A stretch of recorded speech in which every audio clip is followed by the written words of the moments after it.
This is a video on DEI, or diversity, equity, and inclusion policies. Specifically, I cover how Trump's 3 executive orders pertaining to DEI roll back DEI policies, and I also evaluate how successful DEI policies have been in the first place. Now, if you're watching this, it means that you're watching the abridged version of this video for non-subscribers. If you'd like the full version of the video, that's available for my subscribers on X. That version of the video is about 12 minutes longer, and in it, I go into some sensitive subjects that are pertinent to the conversations about race and the racial achievement gaps, like racial differences in IQ. I also give some specific recommendations on what I think should be done instead of the old DEI policies that have now been removed. So, if you'd like to get the extended version of the video, go ahead and become a subscriber on X. And if not, enjoy this version too. Let's talk about DEI. In the last 3 weeks, Trump has signed 3 executive orders ending diversity, equity, and inclusion policies in the federal government, private sector, and academia.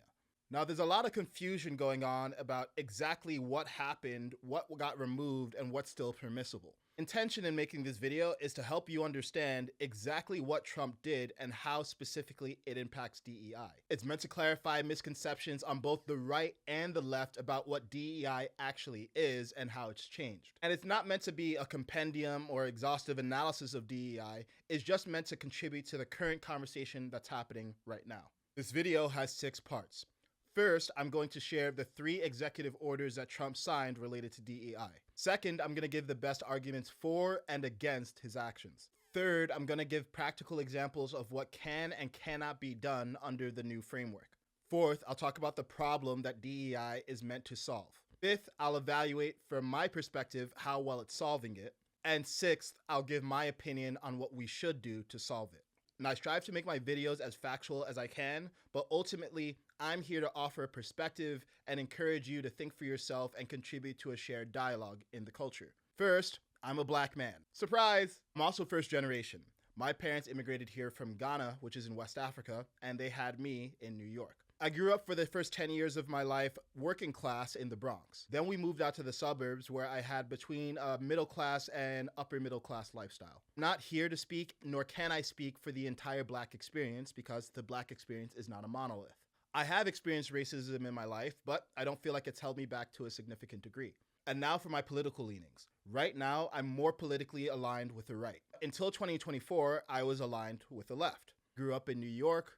I went to Harvard. I even interned at the ACLU while I was in college. Then I moved out to California, worked in tech, and I've basically been aligned with the Democrats and liberals my whole life. My rightward shift happened recently, and as a result, I have perspective on both the right and the left because I've been affiliated with both parts.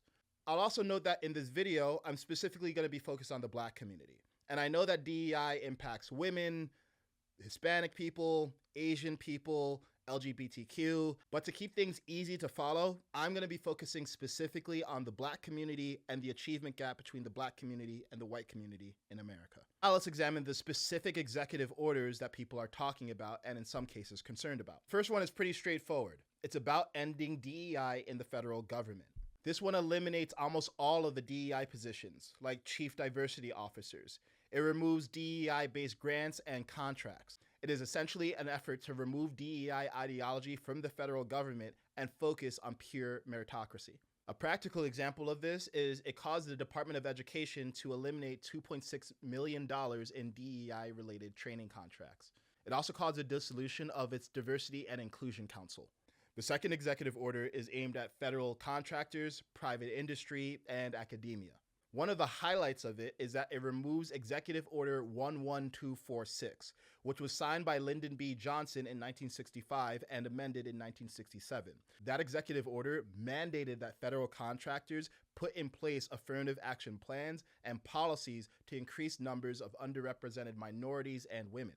A practical example of the impact of this action is that Boeing, a federal contractor, had to remove its race-conscious hiring goals for engineering. The executive order also instructs federal agencies and groups like the Department of Justice to pursue prosecution of any academic institutions or private companies that are potentially violating anti-discrimination law as outlined by Title VII of the 1964 Civil Rights Act.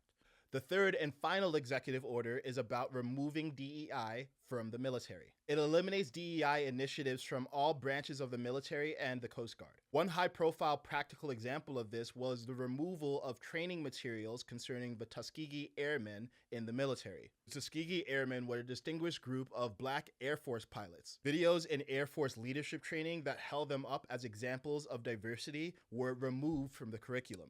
That's not all there is to the story, though. After public outcry, the videos were reintroduced into the curriculum. However, instead of focusing on the fact that the Tuskegee Airmen represented diversity, it was more focused on their leadership and their accomplishments. One of the old videos was removed permanently because it was considered too heavily DEI focused, but overall, the Tuskegee Airmen still have a place in the Air Force educational materials. So now you've heard the 3 executive orders. The first one, removing DEI from the federal government. The second one, removing DEI from federal contractors and having heavy scrutiny on DEI policies in private companies and academia. And third, removing DEI from the military. Now let's talk about some of the concerns from critics. The 3 concerns are as follows. 1, that these actions by Donald Trump remove crucial protections that DEI put in place. 2, that ambiguous language in some of the executive orders about illegal DEI or race-based stereotyping have created confusion both in the public and the private sector, causing people to overreact and cancel programs that actually might still be legal. For example, 63% of hiring managers reported that they were confused about the new DEI practices and what could be compliant. An example of overcompliance is the CDC canceling its cultural competency guides for healthcare providers. They canceled it because they have fears that the guides talk about racial health disparities and they're not sure if that counts as racial stereotyping. We've also seen universities halt their implicit bias trainings and corporations scrap mentorship programs that paired Black employees with Black mentors. The third concern, I believe, is the strongest one. These critics acknowledge that although there's still protections in place from Title VII of the 1964 Civil Rights Act, as a result of removing many of the proactive measures that people were using to combat systemic inequities, like certain forms of affirmative action, systemic inequities will still persist, and now people who are trying to address them will have fewer proactive tools to deal with them. So basically their concern is that although we have reactive approaches to dealing with systemic inequity, we don't have as many proactive approaches and tools. Now here are the counter arguments for each of those concerns. For the first concern about rolling back protections, the answer is fairly simple. We still have Title VII of the 1964 Civil Rights Act, which prohibits all forms of discrimination. Most of the modern DEI policies since then were focused on proactive remediation for systemic inequities. So by removing a lot of these DEI policies, we don't necessarily lose protections, we just lose additional tools. Now for the second complaint about the confusion. Yes, it's true. This was a very disruptive set of actions by Donald Trump, and any highly disruptive change is going to be accompanied by some level of confusion. But I think critics can rest in the fact that although there's short-term disruption, provided that people putting in place these DEI practices are just compliant with the law, they can always reintroduce things like mentorship programs or implicit bias trainings because those things are not illegal. But it's fair to say that the Trump administration could have done a better job at defining some terms like racial stereotyping and illegal DEI. The latter of which especially is just scary to hear and very vague. Now, as for the third concern, which I think is the most powerful one, there are still proactive tools that are available. And although some of the proactive tools have been removed, there still are powerful advisory rather than mandating policies that can be used to help correct DEI. And the counter argument would be that some of the proactive tools that have been lost, like for example, race-based quotas or giving preferences while hiring, had way too much downside, not that much upside it actually needed to go. Now, later in this video, I'll evaluate what the overall efficacy of modern DEI practice has been. But for the meantime, I'll identify some of the proactive tools that are still available at the federal, private, and academic level. The federal government is the most restrictive. They removed a lot of the DEI offices and almost all of the DEI positions. They can, however, still have bias training. However, that bias training needs to avoid racial stereotyping, and it needs to be voluntary, not mandatory. The private sector retained the most tools. What they likely can't do is have a scholarship exclusively for Black students, or have a quota that says that 30% of the workforce needs to be Black, or prioritize candidates while hiring because they're Black. However, they can still do things like require that 30% of the applicant pool comes from historically Black colleges and universities, While they can have 30% of the applicant pool come from underrepresented minorities, they can't guarantee that 30% of the workforce will be underrepresented minorities. They can collaborate with Black professional associations or HBCUs, reach out specifically to the Black community. They can have events like Google's Black History Month, and they can give preferential treatment to someone based on socioeconomic status. And that does go some way toward addressing the racial gap because some of the racial gap is overlapping with the socioeconomic gap. Now let's talk about higher education. They're somewhere in between federal government level of restriction and private company level of restriction. Essentially, higher education institutions can focus on giving students priority due to socioeconomic status, but must strive to remain race neutral. So, for example, they can target poorer students and give them additional consideration in the admissions process. For example, if a student is poor and Black, they can get additional consideration because they're poor, but not because they're Black. For an example of how this works, you see Berkeley increase their enrollment of low-income students by 18%, which had about a 4% effect on the racial gap. So it's not huge, but there is a knock-on effect from focusing on students of socioeconomically disadvantaged backgrounds. And now let's examine what the problem is that DEI is trying to address in the first place. There is a major achievement gap between Black people and white people in America. That achievement gap shows up in test scores, in income, and in wealth. And that gap isn't purely a function of socioeconomic status.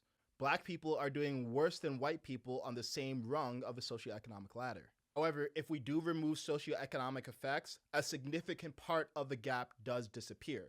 About 34 to 64% of the achievement gap between Black and white people is attributable to socioeconomic status. But why is it that even within the same socioeconomic bracket, Black people are still struggling relative to white people? Well, here's an example. Black families that are high income are 3 times more likely than white families with similar incomes to be in low income neighborhoods. And those lower income neighborhoods tend to be racially isolated. Those same neighborhoods have underfunded schools. And even in wealthy districts, Black students are often attending schools that have fewer resources, less experienced teachers, and fewer options when it comes to advanced courses like AP and IB classes. Black schools get 23% less funding than high-income white schools. So the problem is environmental and it's starting early in life. Let's look at how DEI has impacted the achievement gap and other variables over the last several years. DEI has increased the number of Black CEOs in Fortune 500s from 0.6% to 1.6% from 2000 to 2023. If we look at the Russell 3000 index, which is an index of the 3,000 largest publicly traded companies, we see that in the 5 months after George Floyd, there were 130 Black directors put in place in Russell 3000 companies, and that's up from 38 prior to that. Black CFOs tripled from around 4% in 2000 to 12.8% in 2023. Women of color now hold about 6.4% of executive roles, which is up from 1.6% in 2000. So that's what's happening at the leadership level, which is most visible. But let's look at the achievement gap more generally, because that impacts millions of people. There have been gains in narrowing the gap in SAT math scores. However, it's pretty minor. From 1996 to 2020, the gap only narrowed by about 13%, or moving from 0.91 standard deviations to 0.79 over a 24-year period. The income gap over that same period only saw minor improvements, and the wealth gap actually increased from 100,000 in 1992 to 154,000 in 2016. In fact, over the last 40 years, the Black-white wealth gap has pretty much just fluctuated from 6-to-1 to 8-to-1 over that period of time. So maybe one could try arguing that we just need the DEI policies to run longer. But whatever gains have been made at the core of the problem, which is the achievement gap, have been minor, not consistent, and really hard to attribute to DEI in particular, especially modern DEI policies that have been installed post-George Floyd. And there's a lot of data to suggest that while DEI has made Black leaders more visible, it hasn't made Black people more competitive. Black managerial roles increased from 3% in 2000 to 8% in 2024. However, 72% of Black executives say that they're in roles that don't have any real decision-making power. 44% of Fortune 500 boards now have Black people on them, but about 67% of those positions are not executive positions, and they're essentially diversity tokens. The quantitative case suggests that a lot of this is just DEI theater, and the appearance of diversity and the appearance of equity and inclusion. And this has created a lot of distrust and, in some cases, resentment and hostility to the entire DEI project in general. It's led rise to the pejorative DEI hire label, and now Black leaders in prestigious positions have reasonable doubt cast upon them that they earned those positions by being the best of the best rather than being Black. Qualitatively speaking, it's left a lot of white and Asian people actually feeling resentful, and we specifically see this in college admissions. It's eroded trust in public institutions and casts reasonable doubt upon the efficacy of public services that we all rely upon. Example of this, the recent LA fires brought scrutiny upon the fact that 3 of the top people at the LA Fire Department are all lesbians, the chances of which happening are 1 in 64,000, or essentially 0. It's created concerns that our public institutions aren't squarely focused on efficacy and instead are distracted by focusing on diversity. Worth noting that there are studies that show that in certain circumstances, diverse teams tend to perform better. But the concern here is that DEI policies are forcing diversity and actually tacitly making diversity the first priority over merit, rather than having merit be the first priority and having diversity serve merit as a natural consequence of trying to actually just do the best job.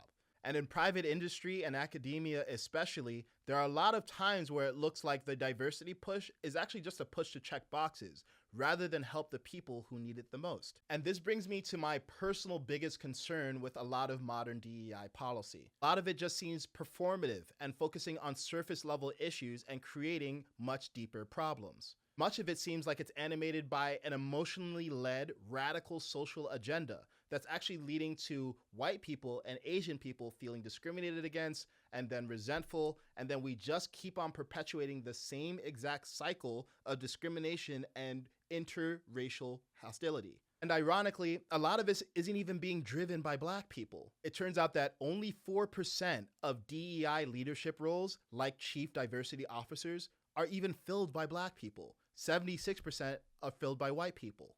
And after George Floyd, there was such a rise of a moral panic that we rushed to putting roles that felt diverse without even really getting that clear on what DEI actually is, what it needs to be addressing, and how we know that it's successful. So what do we need to actually do to get real results? I hope you've enjoyed this video so far, and that's it for the non-subscriber version of the video. If you'd like to get the extended version with additional analysis and perspectives by me, go ahead and become a subscriber on X.